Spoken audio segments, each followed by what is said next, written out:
Hello students, very good morning. आज हम आपके साथ स्टार्ट करने जा रहे हैं हमारे chapter public, private and global enterprises के अंदर टॉपिक मल्टीनेशनल कंपनीज या फिर ग्लोबल एंटरप्राइजेस। ठीक है, तो ये हमारा जो टॉपिक है, ये पहले तो हम इसमें मीनिंग समझ लेते हैं कि मल्टीनेशनल कंपनीज का मीनिंग क्या है। ठीक है, क्या होती है multinational companies, and then will come to the features of multinational companies. Features की बात करेंगे, देन लास्ट हम ये भी बात करेंगे कि जब हम मल्टीनेशनल कंपनीज को एक कंट्री में लेकर आते हैं तो कुछ सेफगार्ड्स, कुछ प्रिकॉशंस को ध्यान रखना होगा that has to be taken by the government of the country. ठीक है, आइए सबसे पहले चलते हैं हम लोग मीनिंग पर। अगर मीनिंग की बात करें, then the term multinational has two words, one is multi and another is national. ठीक है, तो मल्टी का मीनिंग तो क्या होता है जी? मल्टी का मीन्स है मैनी एंड नेशंस का मीन है कंट्रीज, यानी these are the companies which operate in many countries और मल्टीपल कंट्रीज। ठीक है, तो एक कंट्री से ज्यादा कंट्रीज में ये कंपनीज ऑपरेट करती हैं। ठीक है, इसका मीनिंग ये निकल कर आता है इस टर्म से। अगर आगे देखें, देन वी हैव सेड, ये शॉर्ट फॉर्म है मल्टीनेशनल कंपनी के लिए एमएनसी। इन जनरल हम मल्टीनेशनल कंपनीज को एक नाम से जानते हैं, that is abbreviation MNC। M stand for multi, N stand for national and C stand for companies और corporations। ठीक है, दोनों नाम से जाना जाता है। हम कंपनीज भी बोल देते हैं, कॉर्पोरेशंस भी हो सकते हैं ये। ठीक है, आइए नाउ इनका मीनिंग हमने लिखा है। अब MNC means a company which operates in many countries, जो ऊपर हमने आपको डेफिनेट बताया जब हमने इस टर्म को ब्रेक किया। तो वो कंपनीज जो कि more than one country operate कर रही हैं या इन मल्टीपल और इन मैनी कंट्रीज ऑपरेट कर रही हैं, उन कंपनीज को हम क्या कहते हैं? मल्टीनेशनल कंपनीज कहते हैं। आइए जी, तो सबसे पहले आगे चले अब आपके साथ। अब इन कंपनीज का जो ऑपरेशन का तरीका होता है, when they operate in different countries, in multiple countries, they may operate in terms of branches। उनकी ब्रांचेस हो सकती हैं डिफरेंट कंट्रीज के अंदर, अलग अलग कंट्री को आप क्या बोलेंगे? अलग अलग देशों के अंदर। ठीक है, ऐसे ही उनके फैक्ट्रीज हो सकती हैं, उनके जो प्रोडक्शन हाउसेज हैं वो हो सकते हैं आपके डिफरेंट कंट्रीज के अंदर, उनकी वर्कशॉप हो सकती है डिफरेंट कंट्रीज के अंदर। They through these modules they operate in different countries. ठीक है, चलिए जी, तो ब्रांचेस भी हो सकती हैं, फैक्ट्रीज हो सकते हैं, वेयर हाउसेस हो सकते हैं, वर्कशॉप्स हो सकती हैं। ठीक है, वेयर हाउस तो होना ही होना है, अगर फैक्ट्री वगैरह होगी तो गुड्स को स्टॉक करने के लिए वर्कशॉप हो सकती है। इनके ऑफिसेस हो सकते हैं, रीजनल ऑफिसेस हो सकते हैं। ठीक है, इनके मेन ऑफिस तो हेडक्वार्टर जो ऑफिस होगा वो तो होम कंट्री में ही होगा, जहां इनका स्टैब्लिशमेंट हुआ था, जहां इनका इनकॉर्पोरेशन हुआ था। बट इनकी जो ब्रांचेस हैं they will be spread all over the world. ठीक है, ऑल ओवर द वर्ल्ड से हमारा ये मीनिंग नहीं है that they exist in each and every country of the world,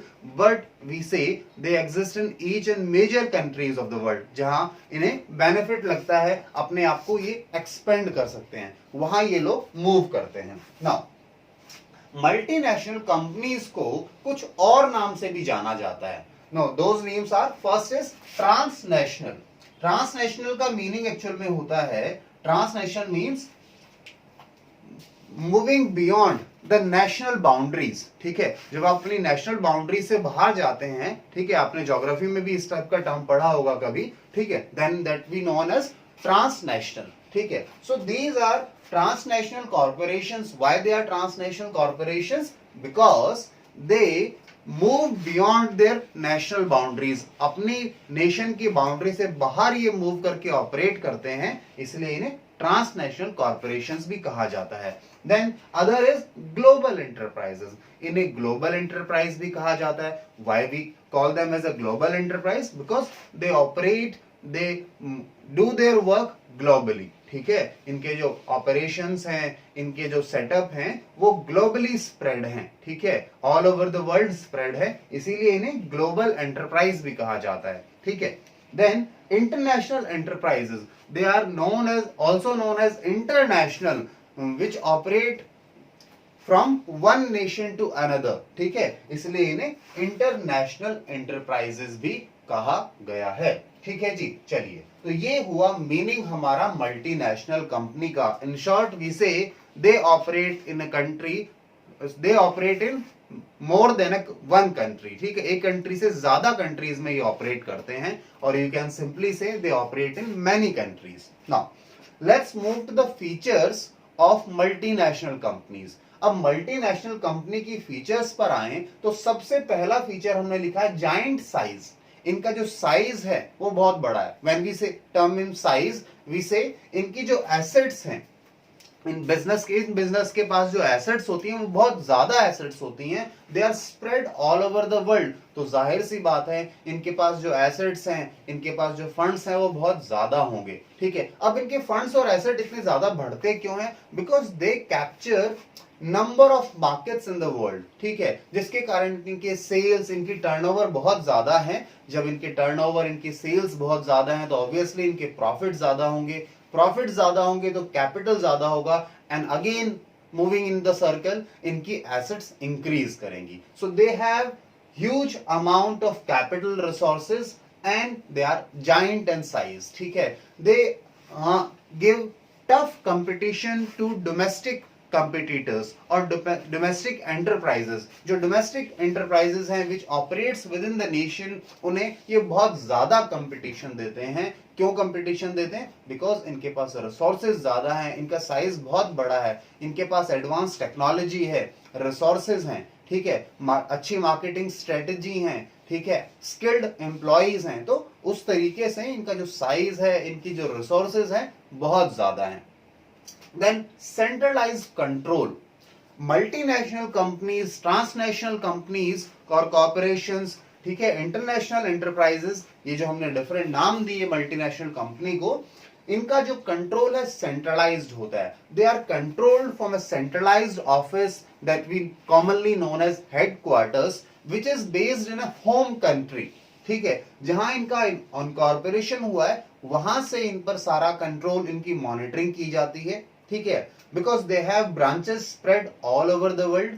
ठीक है, और इनके जो कंट्रोलिंग होती है दैट हैपेंस थ्रू, और that is done through a single policy. ठीक है, एक पॉलिसी बनाई जाती है which is formed and developed by the headquarter of the company, और वो सभी ब्रांचेस पर अप्लाई होती है। ठीक है, तो उस पॉलिसी के थ्रू हमें इन जो हमारे ब्रांचेस हैं, हमारे फैक्ट्रीज हैं, हमारे ऑफिसेस हैं ऑल ओवर द वर्ल्ड, जो उन्हें हम लोग कंट्रोल और मैनेज करते हैं। ठीक है, तो सेंट्रलाइज कंट्रोल हुआ। क्यों?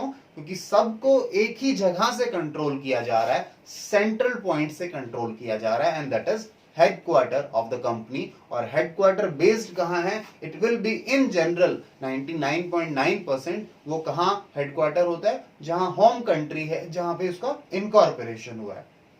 इसके बाद चलें हम लोग आगे। Then the next is advanced technology. Multinational companies के पास जो टेक्नोलॉजी है, लेटेस्ट टेक्नोलॉजी होती है, जिसकी हेल्प से वो अपने कस्टमर्स को, अपने कंज्यूमर्स को वर्ल्ड क्लास प्रोडक्ट्स प्रोवाइड करा पाते हैं। ठीक है, वर्ल्ड क्लास अच्छी टेक्नोलॉजी क्यों है, एडवांस टेक्नोलॉजी क्यों है? क्योंकि उनके पास बहुत अच्छे कैपिटल रिसोर्सेज हैं। ठीक है, उनका साइज बहुत बड़ा है, so they have easy access of technology. ठीक है, अब अपने कस्टमर्स को, अपने कंज्यूमर्स को इसकी हेल्प से ये अच्छी क्वालिटी के प्रोडक्ट, ठीक है, बेस्ट इन क्लास प्रोडक्ट्स दे पाते हैं। ठीक है, then expansion of market territory. इनका जो मेन अगर फीचर कहे, इसे ये गोल भी होता है, because they are multinational companies, they have to expand, उन्हें एक्सपेंड करना होता है, और इनके लिए एक्सपेंशन करना बहुत इजी है। इनके लिए एक्सपेंशन करना बहुत इजी इसलिए है बिकॉज इनके पास बहुत ज्यादा रिसोर्सेज है, वास्ट रिसोर्सेज हैं, एक्सेलेंट मार्केटिंग स्किल्स होती हैं इनके पास, और सबसे बड़ी बात, इनके पास एक्सेस है इंटरनेशनल मार्केट का, यानी जहां पे बहुत सारे कस्टमर्स हैं, internationally they sell their products. ठीक है, तो इनके लिए मार्केट एक्सपेंशन करना बहुत इजी होता है, and the reasons I have just said कि इनके पास रिसोर्सेज बहुत ज्यादा है, एक्सीलेंट मार्केटिंग स्ट्रेटजीज हैं इनके पास, ठीक है, स्किल्स हैं इनके पास, और इंटरनेशनल मार्केट इनके लिए वाइडली ओपन है। ठीक है, इसीलिए ये इजीली अपने आप को एक्सपेंड कर पाते हैं, अपनी जो मार्केट टेरिटरी है, रीजन है, उसे ये इजीली एक्सपेंड कर पाते हैं। Then oligopolistic power.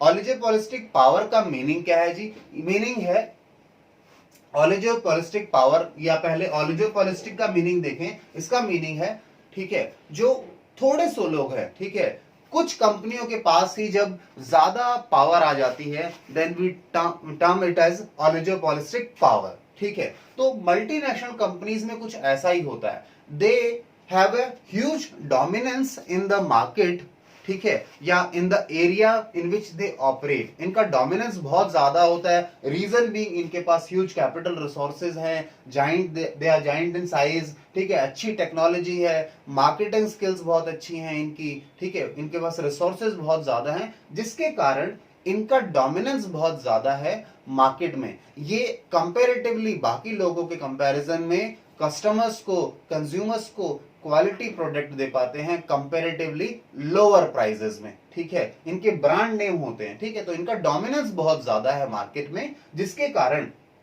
इन्हें ओलिगोपोलिस्टिक पावर कहा गया है। अब ये डोमिनेंस जब ये करते हैं, डोमिनेट करते हैं मार्केट को, तो इनका डोमिनेंस का एक और तरीका है, they acquire the domestic companies और enterprises in order to remove competition, ठीक है। ये लोग क्या करते हैं, ये छोटे मोटे एंटरप्राइजेस हैं, बिजनेसेस हैं, जो किसी कंट्री के अंदर जब ये ऑपरेट करते हैं, तो उन्हें लगता है अगर इन्हें कोई कंपटीशन दे सकता है, तो ये इन्हें एक्वायर ही कर लेते हैं, परचेज कर लेते हैं, ठीक है। और इस तरीके से इनके पास जो पावर है, इनका जो डोमिनेंस है, वो बहुत ज्यादा होता है as compare to any other business house. इसके बाद आते हैं product innovation. They spend large amount of money in innovation, providing better quality product और improving upon existing products। एक तो नए प्रोडक्ट लेकर आना, और दूसरा जो इनके एग्जिस्टिंग प्रोडक्ट हैं उनको भी ये और बेटर करने की कोशिश करते हैं। इन्हें इनोवेशन इनका मेन ऑब्जेक्टिव भी कह सकते हैं, इनका फीचर भी है। क्यों है इनोवेशन मेन ऑब्जेक्टिव और feature? Because they have to work globally, अपने कस्टमर्स को अट्रैक्ट करने के लिए, इनके लिए अपनी सेल्स को इंक्रीज करने के लिए, अपने साइज को और बढ़ाने के लिए, they always strive to provide new products और improved products in the market for their consumers. Then marketing strategies, इनकी जो मार्केटिंग स्ट्रेटजीज हैं वो काफी एग्रेसिव होती हैं। They spend large amount of money on marketing, advertisement भी से, ठीक है ना, ताकि ज्यादा से ज्यादा कस्टमर्स को ये अट्रैक्ट कर पाए और अपने रीजन को, अपने सेल्स को और बढ़ा पाए, ठीक है। तो मार्केटिंग स्ट्रेटजीज बहुत एग्रेसिव होते हैं इन लोगों के, ठीक है, बहुत ज्यादा पैसा खर्च किया जाता है इन लोगों के द्वारा, ठीक है। Then foreign collaborations, in general multinational companies enter into foreign collaboration. Foreign collaboration means joining hands with the domestic enterprise or business of the country in which they are going to operate, ठीक है। Let's suppose take an example of Maruti and Suzuki. Maruti is an Indian company and Suzuki was not an Indian company, ठीक है। Suzuki ने क्या किया, Indian company के साथ collaborate किया, जिसकी हेल्प से इंडियन कंपनी मारुति को उनकी टेक्नोलॉजी यूज करने को मिली, ठीक है। प्लस इन्हें बेनिफिट भी हुआ, बेनिफिट दोनों को हुआ। सुजुकी को एक बड़ा मार्केट मिला when they tied up with when they collaborated with the Maruti, ठीक है। और मारुति को क्या टेक्नोलॉजी मिल गई, ठीक है, जिसके हेल्प से दोनों को बेनिफिट्स मिले। बट इंपॉर्टेंट बात यह है कि जब आप फॉरेन कोलैबोरेशन करते हैं तो कुछ चीजों का ध्यान देना पड़ेगा। क्यों? क्योंकि फॉरेन कोलैबोरेशंस में बहुत इंपॉर्टेंट है कि जब बाहर से एक कंपनी आती है, एक मल्टीनेशनल कंपनी आती है in a country, let's take an example of India, तो हमें कुछ सेफगार्ड्स फॉलो करने होंगे। क्या है वो सेफगार्ड्स? वन बाय वन देखते हैं। सबसे पहले हमारे पास है that we should allow only such companies और such multinational companies which are in high end technology class, ठीक है, जिनकी टेक्नोलॉजी बहुत अच्छी है, so that our country also get technical advantage. हमारी कंट्री में भी टेक्नोलॉजी आ पाए, नई टेक्नोलॉजी आ पाए लोगों के लिए, ठीक है। तो वो एक तरीके से डेवलपमेंट का काम करेगा, ठीक है। तो पहली बात, जब फॉरेन कोलैबोरेशंस होते हैं तो इस चीज पर ध्यान दिया जाता है कि उन कंपनीज को ही अलाउ किया जाए या उन कंपनीज के साथ फॉरेन कोलैबोरेशन हो जिससे कि हमारी कंट्री को अच्छी टेक्नोलॉजीज मिल सके। दूसरा, इसके अलावा जब फॉरेन कोलैबोरेशन करते हैं हम लोग तो एक चीज का और ध्यान रखा जाता है, और वो है जी कि जो एमएनसी आ रही है, जो ट्रांसनेशनल कॉरपोरेशन हमारे यहाँ आ रहा है, जो ग्लोबल एंटरप्राइज आ रही है, हम कोशिश करें कि वो अपने फंड्स फॉरेन इन्वेस्टमेंट वो लेकर आए। ठीक है, अगर हमारे यहाँ पर आ गए कुछ अपना लेकर नहीं आ रहे तो प्रॉब्लम हो सकती है, क्योंकि हमारे यहाँ जब ऑपरेट करेंगे तो कुछ अर्न करेंगे। भाई जब भी आप बिजनेस करते हैं तो आप प्रॉफिट्स अर्न करते हैं, तो आप प्रॉफिट्स लेकर तो जा रहे हैं, लेकर कुछ भी नहीं आ रहे। ठीक है, आपको इन्वेस्टमेंट्स को लेकर आना होगा, फॉरेन इन्वेस्टमेंट्स को लेकर आना होगा, ताकि हमारा बैलेंस ऑफ पेमेंट डिस्टर्ब ना हो।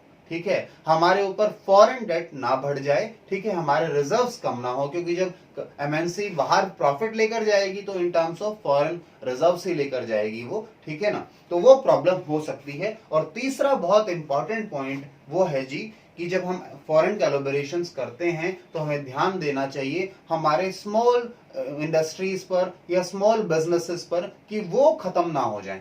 ठीक है, दो कंपटीशन, हेल्दी कंपटीशन हो, बहुत अच्छी बात है, but they should not kill small businesses. ठीक है, जो काफी बार सवाल उठते हैं कि जब फॉरेन कंपनीज एक कंट्री में आते हैं तो वहां के छोटे छोटे बिजनेस खत्म हो जाते हैं। So government should take care of those areas. चलिए, तो हमने ये फीचर्स डिस्कस कर लिए, मीनिंग डिस्कस कर लिया आपके साथ, इन्हें आप नोट डाउन कर लीजिए, फिर हम नेक्स्ट टॉपिक स्टार्ट करेंगे आपके साथ।